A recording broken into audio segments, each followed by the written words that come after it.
Dear students, today I will teach you the second part of the lesson to the tsunami.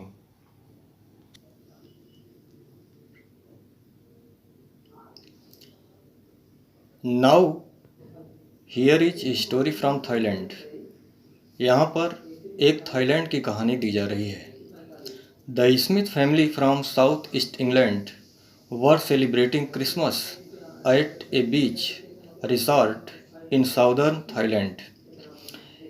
Smith family जो कि south east England के रहने वाले थे, वे लोग थाईलैंड के दक्षिणी क्षेत्र में समुद्र के बीच में, समुद्र के किनारे जो है, वे क्रिसमस मना रहे थे. Tilly Smith was a 10 years old school girl. और टिल्ली स्मिथ एक 10 वर्षीय स्कूल की लड़की थी. Her sister was 7 years old और उसकी बहन 7 साल की थी. Their parents were Penny and Colin Smith और उनके माता पिता पेनी और कोलिन स्मिथ थे. इट वॉज 26 दिसंबर 2004. यह 26 दिसंबर 2004 की बात है. Deadly tsunami waves were already on their way. और भयंकर, देखिए डेडली का मतलब तो इसे जानलेवा होता है, लेकिन यहाँ पर भयानक.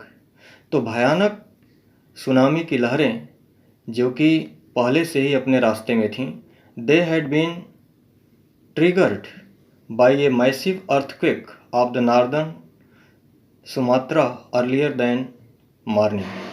और ट्रिगर्ड का मतलब होता है कारण होना, और इन सुनामियों का जो कारण था वो था भयंकर भूकंप जो कि सुमात्रा वाले क्षेत्र में बड़े सुबह आया था.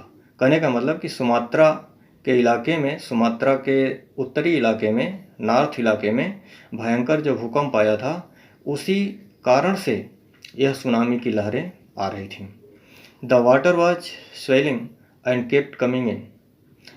पानी बढ़ता जा रहा था और आगे आता जा रहा था. पेनी स्मिथ रिमेंबर्ड, और पेनी स्मिथ को आज भी याद है, the beach was getting smaller and smaller. वह जो समुद्री तट था वह छोटा होता जा रहा था. I did not know what was happening. और वे कह रही हैं कि उन्हें मालूम ही नहीं था कि क्या घटना हो रही थी.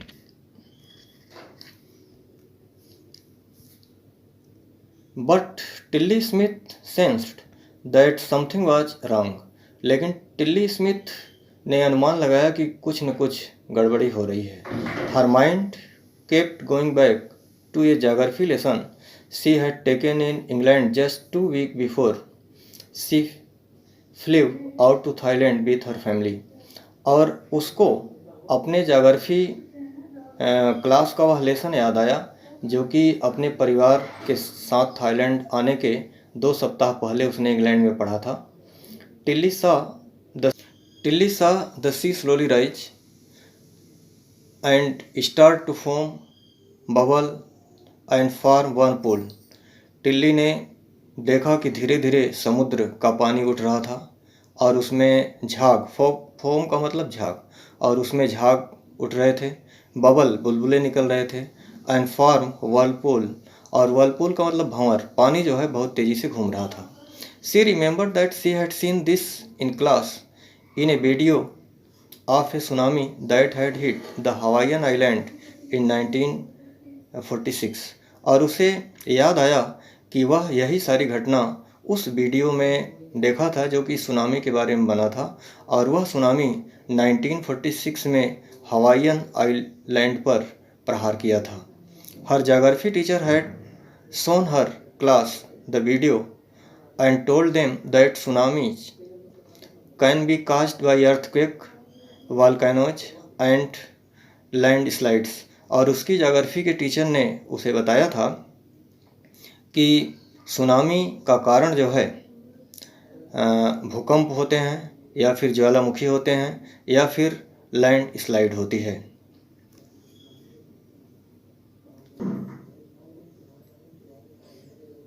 Tilly started to scream at her family to get off the beach. और टिली जो है जोर जोर से चिल्लाकर अपने परिवार को कहने लगी कि वे लोग समुद्र तट को छोड़ दें. She talked about an earthquake under the sea. और वह उन्हें बताया, मतलब टिली ने उन लोगों को बताया कि समुद्र के अंदर अर्थक्वेक आ गया है, भूकंप आ गया है. She got more and more hysterical. और वह जो है बहुत ज़्यादा से ज़्यादा उत्तेजित होने लगी, मतलब तेज तेज चिल्लाने लगी. Said her mother Penny. और अपनी माँ पेनी को उसने कहा, I did not know what the island was.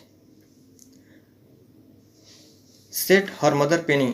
और उसकी माँ पेनी कहती हैं कि I did not know what is tsunami was. कि मुझे तो मालूम ही नहीं है कि सुनामी क्या होती है. But seeing my daughter so frightened, I thought something serious must be going on. लेकिन अपने बेटी की डर को देखकर मैंने सोचा कि कोई गंभीर हादसा होने वाला है. Tilly's parents took her and her sister away from the beach to the swimming pool at the hotel. Tilly के माता पिता टिली को और उसकी बहन को होटल में ले गए जहाँ पर स्विमिंग पूल था. A number of other tourists also left the beach with them. और बहुत अधिक संख्या में अन्य जो टूरिस्ट थे, मतलब यात्री थे, वे लोग भी उन लोगों के साथ वहाँ पर चले गए, मतलब समुद्री तट को छोड़कर वहाँ से चले गए. Then it was as if the entire sea had come out after them. अब फिर ऐसा लगा कि पूरा समुद्र ही उनके पीछे पीछे आ रहा है. I was screaming run. और मैं बार बार जोर जोर से चिल्ला रही थी कि यहाँ से भागो. The family took refuge in the third floor of the hotel. Refuge का मतलब होता है शरण लेना. और वह परिवार जो था होटल के तीसरे मंजिल पर शरण लिया. The building withstood the surge of the 3 tsunami waves. और 3 बार सुनामी की लहरें आई और वह बिल्डिंग उसे झेल ली. अर्थात वह जो होटल था वह सुनामी के लहरों से प्रभावित नहीं हुआ, बल्कि वह खड़ा रहा. If they had stayed on the beach they would not have been alive. अगर वे लोग समुद्र के तट पर ही रहते तो वे लोग जीवित न रहते. The Smiths later met other tourists who had lost entire families. तब स्मिथ लोगों ने दूसरे टूरिस्ट से मिले जो कि अपने पूरे परिवार को खो दिए थे. Thanks to Tilly and her geography lesson, they had been forewarned. और टिली को और उसके ज्योग्राफी लेसन को धन्यवाद, जिसने उन्हें समय रहते हुए सब चेतावनी दे दी. Tilly went back to her school in England and told her classmate her terrifying tale. और टिली जब वापस अपने स्कूल इंग्लैंड गई तो अपने सहपाठियों से, अपने मित्रों से उसने इस भयानक कहानी को बताया.